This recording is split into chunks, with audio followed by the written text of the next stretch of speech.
Are you having a difficult time getting along with family and friends because of your diagnosis? You might feel like they're not supportive of you, or they're giving you unsolicited advice about treatments you should try. You might be struggling with feeling like you're a burden in the relationship or trying to figure out how to forge a new path forward in this new changed relationship. If you're a caregiver of someone with an illness, you might be wondering what's the best way to approach them. It seems like you try to help them, but they get defensive easily, and you're not sure what the best way to go about this is. Relationships are extremely important to our well-being, to our physical, to our emotional health, and they're deeply fulfilling. They change, though, as a result of a new diagnosis.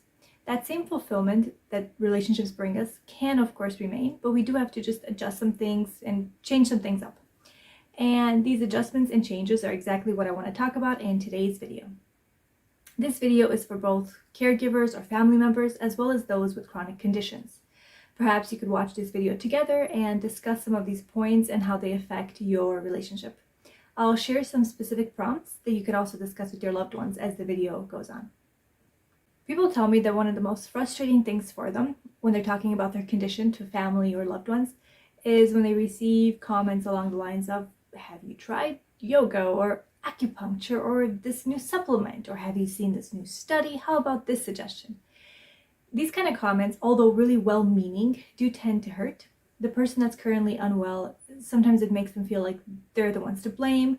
These suggestions also sometimes tend to come across as demeaning. Maybe it makes the person feel like they're already not trying hard enough, which in a way they already feel, because the symptoms tend to be so unstable and constantly changing that it can make you feel already pretty crappy about yourself. It can sometimes already make you feel like you're not trying hard enough. So one of the prompts to discuss with your loved ones would be to identify the kinds of statements like this that hurt you. Have an honest discussion about the kind of suggestions and the kind of things that are said that are more hurtful. Now, why do caregivers or loved ones make suggestions like this? Oftentimes, it's not necessarily because they think or feel anything negative, towards you. It's actually not about you at all. It's usually about them. As humans, we tend to struggle a lot with complexity. When someone around us is hurting, we of course instinctively want to jump in and help. So naturally, we look for solutions. Now, because of this uncertainty and uncomfortableness with complexity, we tend to look for easy solutions. There has to be an easy solution, an easy fix, so I can help this person now, ASAP. It's also hard for loved ones to put themselves in your shoes if they haven't had an experience like this in their life. They might not easily understand it. There's a strong feeling of powerlessness, and people will do nearly anything not to feel like that. The only problem is this can result in a strained relationship where maybe the loved one is pushing all kinds of treatments and solutions, and the person is actually even less inclined to try these new things now. Now, there's nothing wrong with suggesting various treatments or things to look into, but it's the way you say it. So another prompt would be to discuss with your loved one, if you do have an opinion or you would like them to look into something or treatment or something like this, what's the best way to say it so that both sides are kind of more or less on the same page instead of it feeling like an unsolicited suggestion or advice. Also remember that while people naturally do want to help, support is not instinctive for most people. People do care, but they just don't know. Should they reach out? Do you need quiet time? They're uncomfortable, and that tends to also make them freeze up, and as a result, they don't know how to handle the situation. They're going about it the best way they know how to. It's also important to acknowledge their support while also acknowledging that they're maybe not going about it in the best way. So statements such as, "I appreciate that you are trying to help, but I feel like this is not the best way to go about it." Something calm, something neutral that gets both people on the same page again. You can also help a loved one help you by telling them specific things they can do. For example, if you want them to take you to the doctor, right? It would be nice if you could take me to a doctor appointment, or if you can go on this website and read more about my condition, or if you could just listen to me venting.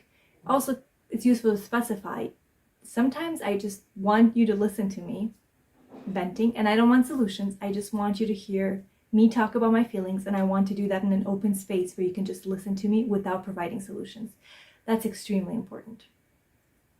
Another point that complicates relationships is the feeling like you're a burden on a loved one. Now, I want you to remember something that is very important, and that is that you are not a burden. The illness may be acting like one, but you, in and of itself, are not. There's an exercise that works well with maybe remembering this. I'm a very visual person, so one of the things that exemplifies this well is, imagine that there's an octopus above you, and you're below it, and it's digging its tentacles into you, around you, wrapping it around you. Now, it's the octopus that's sick, that's unwell, and it's just wrapping you. So you're not the one that's affected, but the fact that the tentacles are around you is the problem. This is what's making the relationship perhaps more sour or more difficult, not you. This is not just for relationships, but in general. I think it helps distance ourselves so that we're not so intimately connected and taking it into ourselves so closely. That way we could also take it less personally, we could distance ourselves a bit better, and it's also helpful for caregivers sometimes to think of this analogy as well. It could help a little bit with the frustration that occurs, right? When you're thinking, okay, again, it's not the person, it's the illness, it's the octopus. One other important tip is about responsibilities. Responsibilities might have changed in the household. Perhaps before you were the one that cooked, but now you're unable to. So it's also important to have a discussion with your loved one about what's now reasonable for each of you to do. Perhaps you are the one that pays the bills or does the budget or does any kind of other organizing online or on the computer while your loved one cooks. What's reasonable for them to do, and what can you do for yourself? What do you both need help with?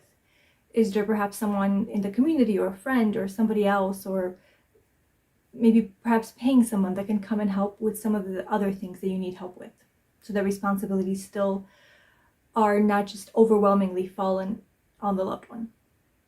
It's also very important to preserve the parts of the relationships that you loved. So let's say you've always loved to go on long hikes together. How can you still maintain that love and that part of the relationship and those common interests and hobbies? Can you watch a documentary about the place you've always wanted to go see, or use VR to maybe feel like you're there? Maybe your loved one can go to that one place you've wanted to go to, maybe make a really detailed video journal or video call you as they're there and share as many details with you. You know best, you know what interests and hobbies and what keeps that relationship alive that you love, and how can you modify it so that it still fits the current situation. What do you love to do with your loved one, and how can you keep it alive? I've given you a few suggestions in this video, and I hope that you found them helpful and that it also inspired you to have a deeper conversation with your loved ones about some of the tweaks you can make. I'd love to hear your biggest takeaway down in the comments below as well. So let me know what's kind of helped you the most in communicating with your loved ones. And if you want more videos like this, make sure to subscribe to my channel. If you hit the bell, you'll also get a notification each time I post a new video. So take care, and I'll see you next time.